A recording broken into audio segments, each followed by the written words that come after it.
This is Carolina Ghost Towns, a podcast about the vanished towns and lost communities in South Carolina, North Carolina, and maybe a few other places.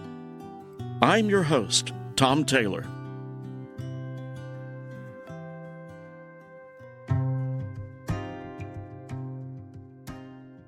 It seems that I've covered a lot of ghost towns in the Savannah River Basin. There's been Ebenezer, Hamburg, Vienna, Petersburg, Lisbon, and Andersonville. Not on the river, but in the basin, there's been Robertville, Willington, Ellington, and Madison. The Savannah was a main thoroughfare for early settlement. Its banks and high bluffs made for natural spots for towns to spring up. Purrysburg was another of these towns, settled in the 1700s between Savannah and Ebenezer, but on the south side of the Savannah River. Before we get to today's town, I've got a totally unrelated story. It doesn't have anything to do with the ghost town per se, but it's in the general vicinity, and it may have something to do with real ghosts. Several years ago, some of my friends and I were kayaking down the Savannah River. At this point, the river had been dredged for commercial traffic, and the banks were lined with riprap. We glanced over at the bank on the South Carolina side and saw that there were actual headstones mixed in with the riprap. Finding headstones used in such a haphazard manner seemed like desecration. I posted some of the photos on Facebook and got comments such as, "Oh, that's terrible," and "You should report this," as one might expect to get. However, consider this. The stones have been in place a long time. Some of my friends found them a couple of years ago when they first paddled this stretch. I'm sure they've been there for a lot longer than that. The stones are in an open area and not concealed. I'm sure that if someone wanted to contact whichever authorities would be appropriate, that would have been done a long time ago too. It's not like people don't know about these. No, something else was going on here, and I wanted to find out what it was. The stones we discovered all seemed to be military headstones. I think that was the key to the answer for these stones. Unlike private cemeteries, headstones in national military cemeteries are routinely replaced if they become damaged or illegible. Up until the 1960s, it was customary just to reuse the stones as is in a variety of applications, including riprap. In the late 1960s, the policy was changed so that when headstones were replaced, the old ones were ground up so that they were no longer recognizable as headstones. According to the United States Army regulations, AR-290-5, Arlington National Cemetery, 5.1.D, Replacement Policy. D. Replacement Policy. 1. Headstones and markers will be replaced only if they are damaged, weathered, or otherwise unsightly, if they constitute a safety hazard, or if the inscriptions are illegible. 2. All government replacement headstones and the inscriptions on them will be identical with the original headstone as far as is practicable and desirable. 3. If the Director, Personal Affairs, determines that a private monument is not maintained in a safe and serviceable condition, the next of kin will be given an opportunity to have necessary repairs made or to replace the monument.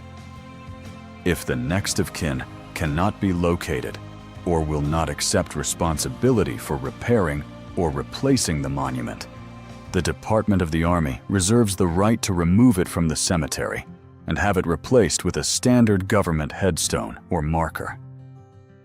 As for the Savannah, according to an article from the Savannah Morning News, quote, "From 1959 to 1976, the U.S. Army Corps of Engineers straightened the river for the benefit of barge traffic between Augusta and Savannah. They cut 40 curves and about 27 miles out of the Savannah to make it faster and easier for barges to float goods down the river for export." Close quote.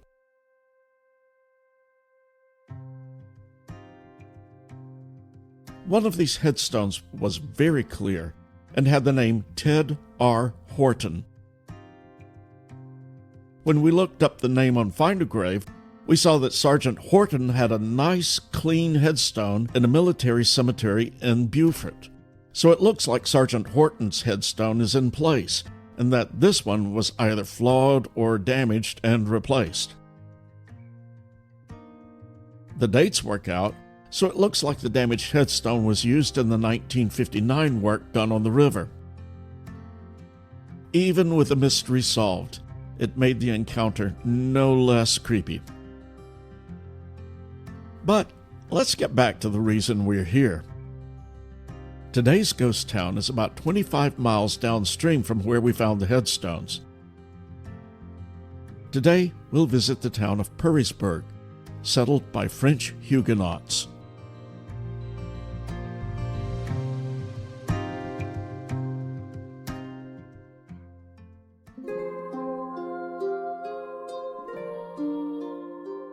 We know quite a bit about how Purrysburg was settled, mainly because its founder, Jean Pierre Purry, left so many writings.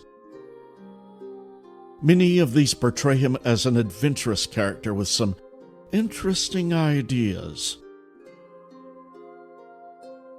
Purry, later known as John Peter Purry, was born in Neufchâtel, Switzerland in 1675.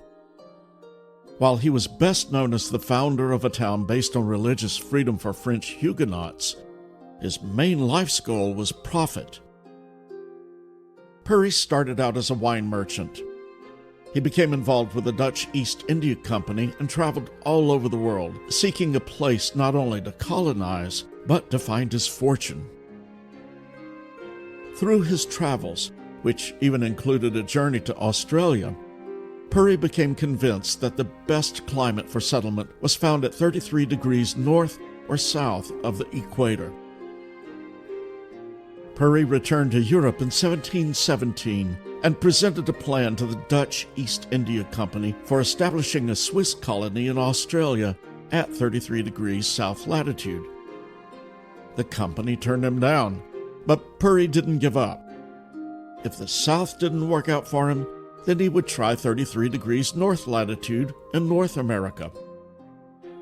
In 1724, Purry published a memorial to His Grace, the Duke of Newcastle, in which he laid out his geographical theories.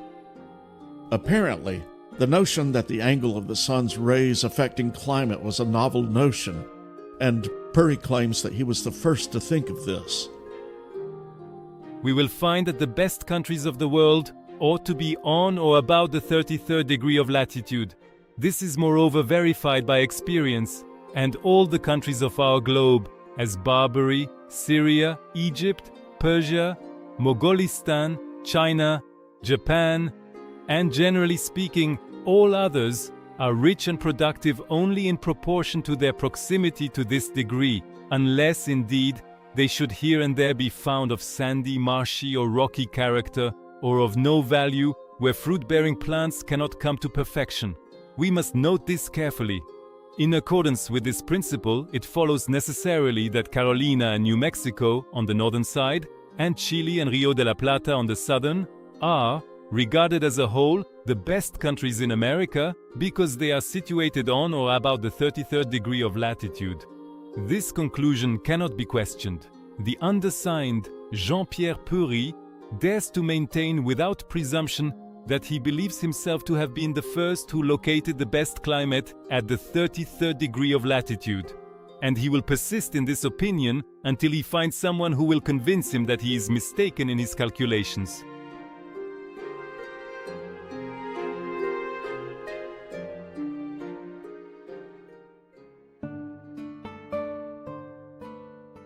the Lords Proprietors of Carolina needed settlers to defend the colonies in the Yamasee War of 1717. They provided a land grant of 12,000 acres to Purry along the Savannah River at his 33-degree mark, about 30 miles north of Savannah. They even agreed to pay for transportation and costs of settlement, provided Purry was able to bring a specified number of settlers. Back in Europe, Purry had a ready-made group of settlers on tap. French Huguenots were eager to escape persecution, and many rushed to sign on to Purry's expedition, who himself was a Huguenot. According to the website Carolana.com, quote, Purry in 1726 advertised in the Swiss cantons for volunteers to emigrate to America, and a case of Carolina fever swept the mountain communities. 200 people gathered in Geneva and 100 more in Neufchâtel, but the Lords Proprietors reneged on their promise of transportation. Purry's Swiss creditors backed out, and the Swiss immigrants were left penniless, hungry, and angry. Close quote.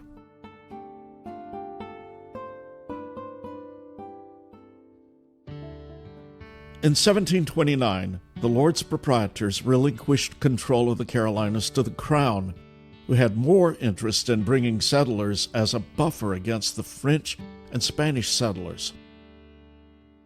Purry was back in the colonization business, and by 1731, he was in South Carolina. Purry had some specific ideas about who should accompany him to the New World. In 1732, the Gentleman's Magazine of London published proposals by Mr. Peter Purry of Neufchâtel for encouragement of such Swiss Protestants as should accompany him to Carolina to settle a new colony. These proposals included the following. There are only two methods, viz. One for persons to go as servants, the other to settle on their own account. 1. Those who are desirous to go as servants must be carpenters, vine planters, husbandmen, or good laborers. 2. They must be such as are not very poor, but in a condition to carry with them what is sufficient to support their common necessity. 3. They must have at least 3 or 4 good shirts and a suit of clothes each. 4. They are to have each for their wages 100 livres yearly, which make 50 crowns of the money of Neufchâtel in Switzerland, but their wages are not to commence till the day of their arrival in Carolina. 5. Expert carpenters shall have suitable encouragement. 6. The time of their contract shall be 3 years, reckoning from the day of their arrival in that country. 7. They shall be supplied in part of their wages with money to come from Switzerland till they embark for Carolina. 8. Their wages shall be paid them regularly at the end of every year, for security whereof they shall have the fruits of their labor, and generally all that can be procured for them, whether movables or immovables. 9. Victuals and lodging from the day of their embarkation shall not be put to their account, nor their passage by sea. 10. They shall have what money they want advanced during the term of their service in part of their wages, to buy linen, clothes, and all other necessaries. 11. If they happen to fall sick, they shall be lodged and nourished gratis, but their wages shall not go on during their illness, or that they are not able to work. 12. They shall serve after recovery, the time they had lost during their sickness. 13. What goes to pay physicians or surgeons shall be put to their account. As to those who go to settle on their own account, they must have at least 50 crowns each, because their passage by sea and victuals will cost from 20 to 25 crowns, and the rest of the money shall go to procure divers things which will be absolutely necessary for the voyage. The Ipswich Journal in 1733 reported the following.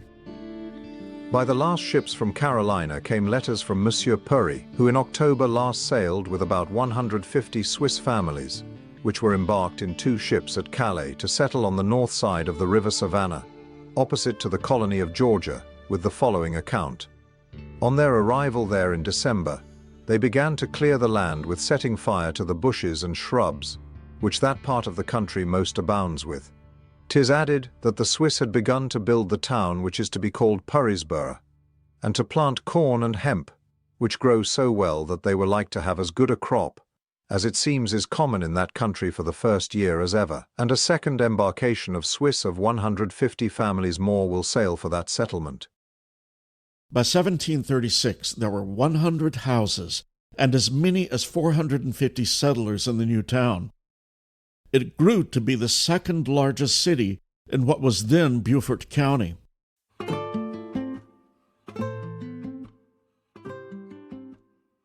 Purry's plan was for the settlers to engage in wine and silk production, as well as growing other food crops. Silk production was a success for a while. As with all these towns, I searched for clues about what life was like during its heyday. I couldn't find anything that described stores or other commerce in the town. What I did find were descriptions of the trials of the Huguenot settlers. In 1899, Edward McCready wrote a history of South Carolina during the royal period. He had this to say about Purrysburg toward its end. Alas for the poor Swiss who accepted Purry's statements. His theories in regard to the advantages of the climate because of its degree of latitude turned out as illusory as the castles of which he wrote. The castles existed only in his imagination. Unfortunately, the deadliness of the climate of the spot which he had chosen was a stern reality.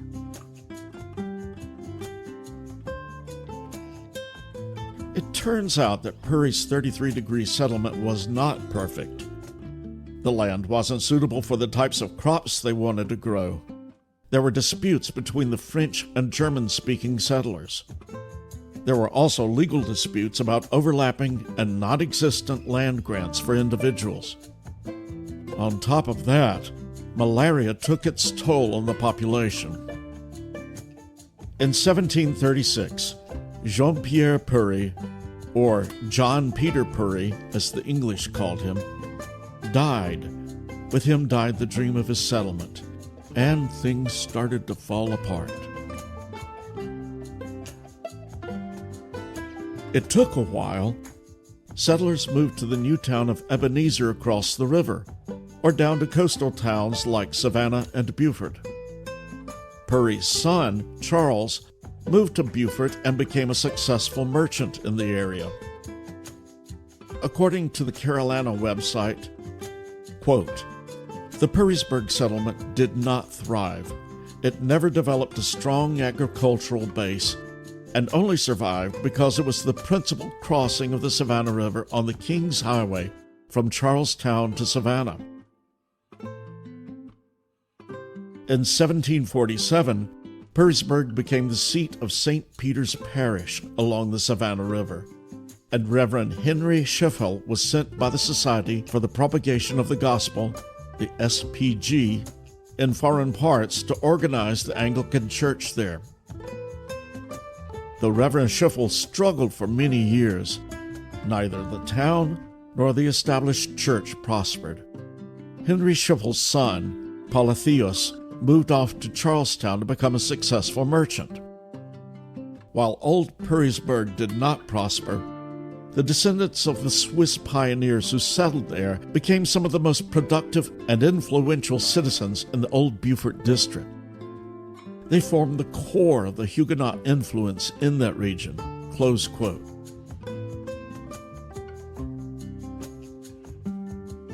It's interesting to note that Purry's geographical theories long outlasted him.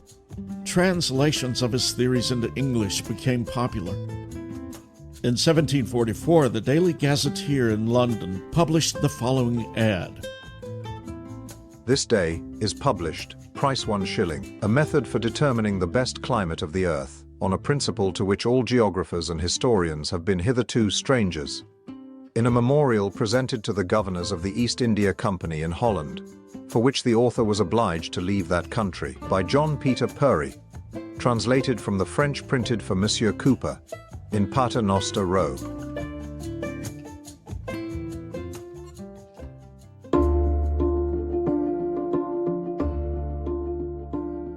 In 1779, the site of Purrysburg became important in the Revolutionary War.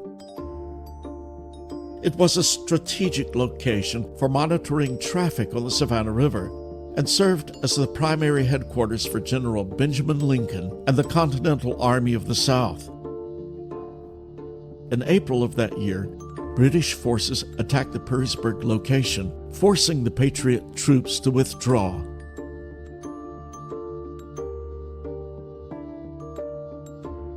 Many of the Purrysburg citizens, including Purry himself, owned slaves.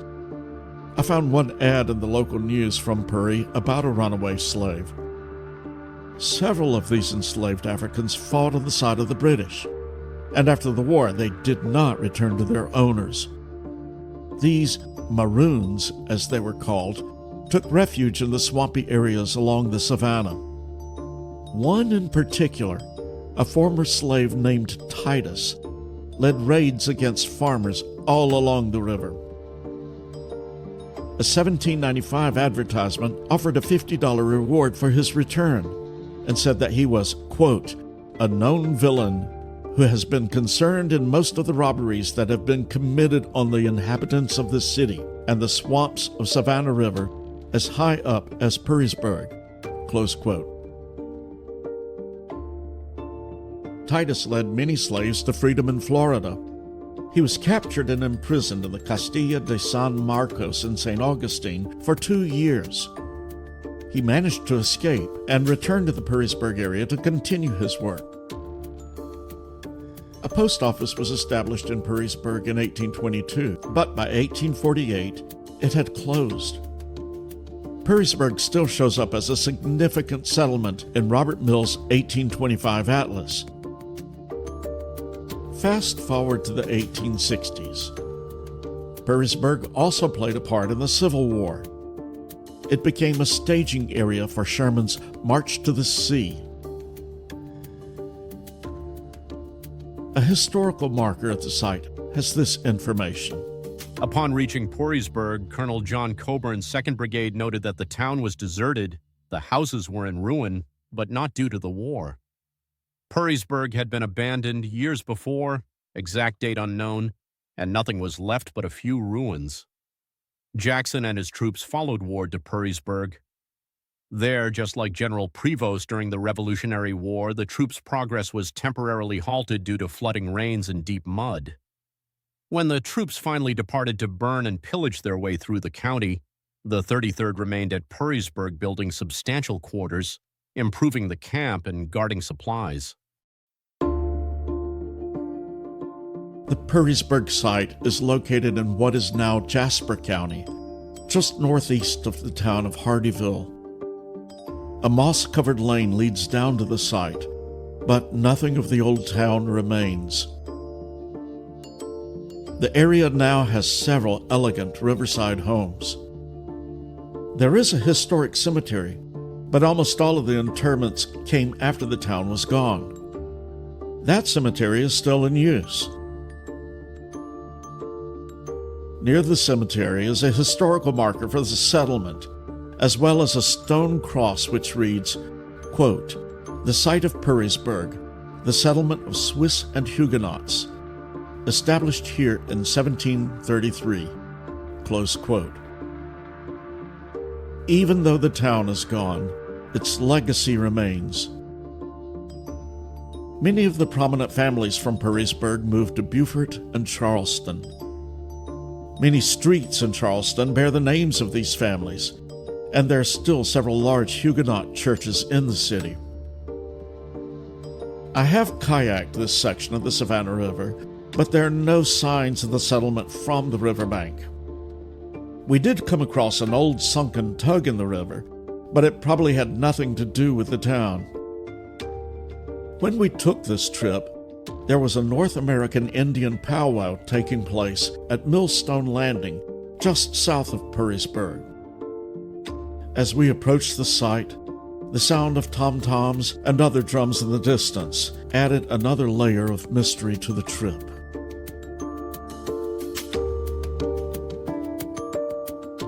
That's all for today's episode of Carolina Ghost Towns. I'll have photos and links to resources in the show notes. Thanks for listening, and please subscribe and recommend the show to your friends. Thank you.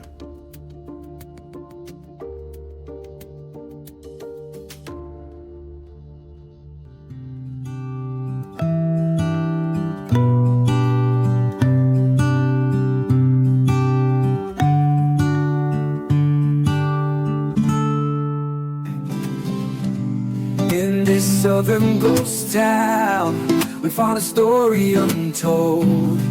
In the shadows of the past, we unravel, secrets unfold. With each step we take, we journey back in time. In this southern ghost town, we leave our footprints behind. Thanks for listening. The opening music was composed by Lex FM with additional music from Pixabay. The song Southern Ghost Town was generated by Suno AI. All other music was composed and recorded by me, Tom Taylor. Carolina Ghost Towns is a part of the Random Connections empire. It's pretty much a one-man show, so I wear all the hats, including producer, writer, researcher, sound engineer, publicist, and bartender. If you like the show, please subscribe on your favorite pod venue and be sure to give us feedback. If you have questions, comments, or ideas for the show, you can reach me at carolinaghosttownspod@gmail.com. For more information and show notes, visit randomconnections.com. Thank you. In this southern ghost town, we found a story untold. In the shadows of the past, we unravel, secrets unfold. With each step we take, we journey back in time. In this southern ghost town, we leave our footprints behind.